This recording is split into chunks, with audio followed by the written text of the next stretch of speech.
हाय guys. So JEE Main के March attempt का हमारे सामने रिजल्ट आया है और ये हिस्ट्री का वर्स्ट रिजल्ट है जेई मेन का अब तक का। ठीक है, और ये क्यों कह रहा हूँ मैं, क्योंकि मैंने जिन भी बच्चों से बात की है, मैंने 10-12 बच्चों से बात की जिनका डिफरेंट अटेम्प्ट में पेपर था, और मैंने और भी 2-3 जगह पे देखा इस तरह का एनालिसिस कि इस बार क्या हुआ है, स्पेशली जिनका 18th को पेपर था, ठीक है, मतलब हुआ तो 16-17 को भी है, लेकिन जिनका 18th को पेपर था ना, उनके साथ क्या हुआ है, अगर बहुत ही अच्छा स्कोर है तब भी उनकी परसेंटाइल काफी ज्यादा कम आई है। जैसे कि पहले क्या होता था, 200 मार्क्स अगर आ रहे हैं किसी के, ठीक है, 200 मार्क्स अगर आ रहे हैं किसी के, तो क्या होता था कि उस बंदे को इजीली था कि भाई इसको एनआईटी अच्छी मिल जाएगी, लाइक एक करियर सेट हो गया, ठीक है, 200 मार्क्स पे बहुत शानदार, मजा आ गया एकदम, ऐसा होता था। इस बार क्या हुआ है, जिनके 200 मार्क्स हैं उनकी 99 परसेंटाइल तक हिट नहीं हुई है। ये बहुत बड़ी बात है गाइस, बहुत बड़ी बात है कि यार आप किसी जेईई मेन जैसे एग्जाम में 200 मार्क्स ला रहे हो 300 में से, उसमें आपके 99% आप टॉप 1% में नहीं आ रहे हो। बहुत ही ये एक दुखद बात है, राइट। अब मुझे पता है यहाँ पे अब कुछ बच्चे बोलेंगे कि भैया ये तो इनजस्टिस हुआ है, ये हुआ है, तो मैं कह रहा हूँ हाँ हुआ है, ये इनजस्टिस है, ये गलत है, नॉर्मलाइजेशन में कुछ तो प्रॉब्लम है, इसलिए ये सब हो रहा है। और ये हर साल होता है, ये चीज हर साल होती है। पिछले साल भी आप अगर सितंबर अटेम्प्ट में जिसको याद होगा, तब भी ऐसा एक हुआ था, तब भी कई बच्चों ने इस तरह की बातें की थी कि भाई हाँ परसेंटाइल गड़बड़ है, तो वो है, ठीक है। तो अब हमारे सामने यहाँ पे दो ऑप्शन हैं। पहला तो गाइस ये ऑप्शन है कि यार अपन इसको लेके पकड़ के बैठ जाएं कि अरे यार मेरे साथ इनजस्टिस हुआ है, आगे हम बढ़े ही ना, और उसको ही लेके हम पूरे टाइम गम मनाते रहे कि भाई ये हमारे साथ ऐसा हो गया, ठीक है, क्योंकि अब इसका हम कुछ कर नहीं सकते हैं। ये 2-3 साल से हो रहा है, हर बार लोगों ने इसके ऊपर कुछ ना कुछ करने की कोशिश की है, प्रोटेस्ट किया है, ये किया है, वो किया है, यूट्यूब पे कई वीडियोस आई है, हर साल आती है, अभी भी आ रही होंगी, लेकिन इन दी एंड कुछ होता नहीं है, क्योंकि ये जो है वो है, ठीक है। हाँ, हो सकता है कि यार कुछ करने से कुछ हो, तो जो लोग कर रहे हैं आप उनके साथ बिल्कुल जा सकते हैं, लेकिन आज मैं आपको एक डिफरेंट पर्सपेक्टिव दिखाना चाहता हूँ गाइस, ठीक है। आज मैं आपको अपनी खुद की एक स्टोरी सुनाऊंगा। मेरे साथ भी इस तरह का एक इनजस्टिस हुआ था जिसके बारे में कभी बात नहीं की आज तक, ठीक है, और मैं चाहता हूं आप उसको लेके एक मोटिवेट हो कि भाई हम अप्रैल और मई अटेम्प्ट में अच्छा कर पाए, ठीक है।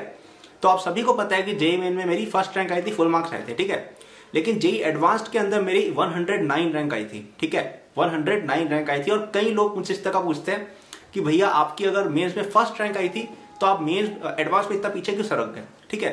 और आज मैं बताने वाला हूं कि ऐसा क्यों हुआ है और आप लोग इससे बहुत अच्छा लेसन सीखोगे, ठीक है। सुनना, मैं यहाँ पे कोई शो ऑफ वगैरह नहीं करना चाहता हूँ गाइस, आपको पता है मैं ये सब नहीं करता हूँ। मैं ये बोल भी आज बहुत दिन बाद रहा हूँ कि मेरी रैंक बनती है, क्योंकि मुझे बोलना पसंद नहीं है। मैं चाहता हूँ बच्चे मेरे चैनल पे मेरी वजह से देखें, ना कि किसी रैंक की वजह से, ठीक है। तो हुआ क्या था, हमारे टाइम जब जेईई एडवांस हुआ था ना, उसमें 22 मार्क्स के बोनस क्वेश्चन हो गए थे। 22 मार्क्स, मतलब समझ रहे हो, एक तरह से 10% of the paper, 8-10% of the paper bonus हो गया। कितना अजीब है ये, 8-10% पेपर कभी बोनस सुना है आपने? नहीं सुना ना, हमारे टाइम हुआ था। और उसमें से 18-20 नंबर जो थे, 18 आई थिंक 16 या 18 नंबर जो थे, वो बोनस होने ही नहीं चाहिए थे। बिल्कुल ही सिंपल से इशू नहीं होते, स्पेलिंग मिस्टेक है, इस तरह की इशू का बोनस कर दिया गया। अब हुआ क्या था कि भाई मेरे वो क्वेश्चंस ऑलरेडी सही थे, उनमें मैं ऑलरेडी सही नंबर आ, मतलब वो जो 22 थे उनमें से मेरे 22 में से 22 आ गए थे। लेकिन अब वो बोनस हो गया तो हर बच्चे के मार्क्स बढ़ गए, वो गलत भी हुआ तो भी बढ़ गए। इस वजह से मेरी रैंक बहुत ज्यादा पीछे सरक गई, क्योंकि आप जब ऑल इंडिया टॉप 100 की बात करते हो ना, वहां पे एक एक नंबर से आपकी रैंक 10 नीचे गिर जाती है। और अगर आपके 16-17 नंबर इस तरह से हो गए तो आपकी रैंक कहाँ आ जाएगी। तो मैं एक ऐसा बच्चा था गाइस जिससे 11th-12 में टीचर्स को एक्सपेक्टेशन थी कि भाई ये तो टॉप 10 में तो है ही है, और इवन मेरे स्कोर के बाद भी लग रहा था कि टॉप 10 में है ही है जब जेईई एडवांस हो गया। लेकिन इस तरह की प्रोसेस की वजह से मेरी रैंक बहुत नीचे आ गई। अब गाइस मेरे सामने एक ऑप्शन था कि यार मैं उसको पकड़ के बैठ जाता कि अरे यार मैं तो AIR1 था, मेरी तो 109 रैंक आ गई, लेकिन मैं कभी उसको लेके बैठा नहीं। आपने कभी भी नोट किया होगा, मैं चैनल पे कभी भी ये नहीं बोलता हूँ कि भाई मेरी जेईई एडवांस में 109 रैंक है, उसका कभी दुख नहीं मनाया मैंने। हमेशा मैंने ये खुशी मानी है कि मैं मेंस में फर्स्ट रैंक थी मेरी, क्योंकि मुझे पता है मेरा पोटेंशियल क्या है। और आज और कई सारे बच्चे ऐसे थे जिनका उस प्रोसेस की वजह से नंबर बढ़ गए। ऐसे बच्चे गाइस मेरी कोचिंग में, जिनका कहीं भी कोचिंग के टेस्ट में कहीं मेरे आसपास स्कोर नहीं रहता था ना, वो बच्चे मुझसे ज्यादा रैंक लेके आ गए एडवांस में, ऐसा हुआ था, ठीक है। लेकिन आज की अगर हम बात करें 4 साल बाद जब एडवांस हो गया और IIT भी अब हो गई है, आज मेरे बैच में सबसे ज्यादा फाइनेंशियली सबसे ज्यादा पॉपुलर मैं ही हूँ, ठीक है। मुझे ये कहते हुए देखो, मेरे को ऐसा कोई मजा नहीं आ रहा है कि देखो मैं बैच में सबसे सक्सेसफुल हूँ, वो सब कुछ नहीं गाइस, मैं बस आपको मोटिवेट करने के लिए कह रहा हूँ। आज मेरे IIT CAC के बैच में सबसे ज्यादा फाइनेंशियली और वो सब में मैं ही आज कर रहा हूँ। अब अगर मैं ऐसा सोच लेता यार कि नहीं यार मेरे बैच में 122 स्टूडेंट्स हैं, ठीक है, 122 स्टूडेंट्स है IIT बॉम्बे CAC बैच में, और मेरी 109 रैंक है, तो एक तरह से सोचूं तो मैं तो ये सोच सकता हूँ यार कि इन 122 लोगों में तो 109 स्टैंड है मेरी।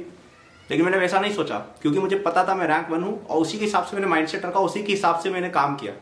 फिर एकेडमी पे मैंने काफी काम किया, और आज इतना अच्छा मेरा है, मैं प्लेसमेंट तक में बैठने की जरूरत नहीं पड़ी मुझे। मैंने वीडियो भी बनाई थी इस बात पे, ठीक है।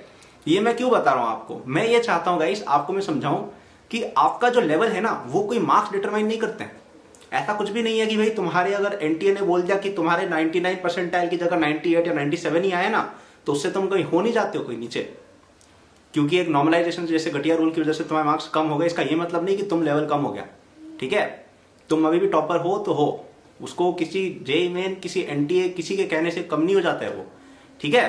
तो ये बस मुझे एक बात बतानी थी आपको, और मैं चाहता हूँ गाइस कि यार अब आप स्ट्रांग हो जाओ, ठीक है। अब आप एकदम यार ऐसा सोचो कि भाई हमें अब मई और अप्रैल अटेम्प्ट है ना उसको फोड़ना है एकदम। ये तो आप समझ लो कि फरवरी मार्च तो यार एक एनटी अभ्यास के टेस्ट ऐसा मान लो, ठीक है। है नहीं, मुझे पता है डिफिकल्ट है करना, कहना बहुत आसान है, लेकिन यार आपको इस पे चलना पड़ेगा, ठीक है। आप अगर ऐसे डिमोटिवेट हो जाओगे कि भाई मैं तो यार देखो कुछ, मैं तो कुछ हुई नहीं, ऐसा वो करोगे तो तुम सच में कुछ नहीं बन जाओगे। माइंडसेट सबसे इंपॉर्टेंट चीज है। तो अब आपको ये सोचना है यार कि अप्रैल और मई अटेम्प्ट जो है उसमें हम इतना अच्छा तैयारी करेंगे, इतना अच्छा तैयारी करेंगे गाइस कि कितना भी खतरनाक नॉर्मलाइजेशन कर डाले ना कोई अड़े ही नहीं हमारे सामने। 290 नंबर ले आओ, खत्म, नॉर्मलाइजेशन आएगी, कुछ भी आए, बढ़िया एनआईटी मिल ही जाएगी। 300 नंबर का एम करो सीधा, कितना भी नॉर्मलाइजेशन लगा लो कुछ हो ही नहीं सकता। फिर समझ लो क्या कह रहा हूं मैं, है ना। तो प्लीज अपनी प्रिपरेशन को इतना अच्छा कर दो कि कोई एनटीए कोई कुछ कह ही नहीं पाओ। तुम खुद अपनी लेगेसी खुद लिख डालो, ठीक है, जैसा मैंने आईआईटी के अंदर किया मेरे जेईई एडवांस के सेटबैक के बाद, है ना। और अगर आपको इसमें और मदद चाहिए हो, आप चाहते हो यार कि नहीं यार मैं अप्रैल अटेम्प्ट के अंदर पढ़ने की कोशिश कर रहा हूं लेकिन नहीं हो रहा है, मेरे को और अच्छी प्रिपरेशन करनी है, यू कैन ऑलवेज एनरोल इन अकेडबूस्ट, जिसका लिंक डिस्क्रिप्शन में दे रखा है, ठीक है। उसके अंदर तुम्हारी बैकलॉग से लेके तुम्हारी स्पीड से लेके तुम्हारा टेस्ट पेपर प्रैक्टिस सब हो जाएगा, और तुम अप्रैल और मई अटेम्प्ट में बेहतरीन स्कोर लाओगे ही लाओगे, ये गारंटी, अगर तुम उसको कर लेते हो अच्छे से। फिर केवल तुम खुद का सिलेक्शन खुद ही रोक सकते हो। अच्छा गाइस, और एक और बात कि अगर आपका रिजल्ट अच्छा आया ना जेईई मेन का इस बार, कि भाई हमारे 99 परसेंटाइल से अबव रैंक आई है, या हमारी 90 परसेंटाइल से अबव आई, 90 परसेंटाइल से अबव भी चलेगा, ठीक है। तो हम उन लोगों का रिजल्ट कंपाइल कर रहे हैं। तो अगर आप हमारे अकेडबूस्ट ऐप पे कोर्स लेके पढ़ रहे थे, आप अगर ऐप पे नोट्स या फ्री कुछ पढ़ रहे थे, अगर आप यूट्यूब चैनल से आपको लगता है अगर आपको हेल्प हुई हो, तो आप उस फॉर्म को फिल कर सकते हैं। उसके अंदर अपना नाम, अपना परसेंटाइल का प्रूफ, अपना वो सब डालना रहेगा आपको इन्फॉर्मेशन, और हम उस रिजल्ट को पब्लिश करेंगे, ठीक है। अब ऑफकोर्स अगर आपका बहुत अच्छा रिजल्ट है 99.9 99.5 आया है तो हम उसको अच्छा से लगाएंगे, और बाकी लोगों का भी हम नाम मेंशन करेंगे अच्छे से, ठीक है। तो आपका परसेंटाइल अगर 90 से अबव आया है डेफिनेटली भरें, ठीक है। आपका ही एडवर्टाइजमेंट होगा और आपको ही मजा आएगा कि भाई हमारा कहीं नाम हो रहा है, ठीक है। अगर आप चाहते हो तो ऐसा जबरदस्ती नहीं है, अगर आपको कंफर्टेबल हो कि भाई ठीक है ये लोग हमारा नाम डालेंगे कहीं पे तो ही आप भरें। जबरदस्ती का हमें वो नहीं करना है कि भाई एडवर्टाइजिंग वो सब कुछ भी नहीं, ठीक है। बस एक वो वाली बात है, प्यार वाली बात है, ठीक है। तो या that was all I wanted to say. And आगे यार खतरनाक आग लगानी है, ठीक है, बैठना नहीं है। हुआ है जो हुआ है, गलत हुआ है, बिल्कुल हुआ है, लेकिन उसको बैठ के हम एज अ चैलेंज देखेंगे।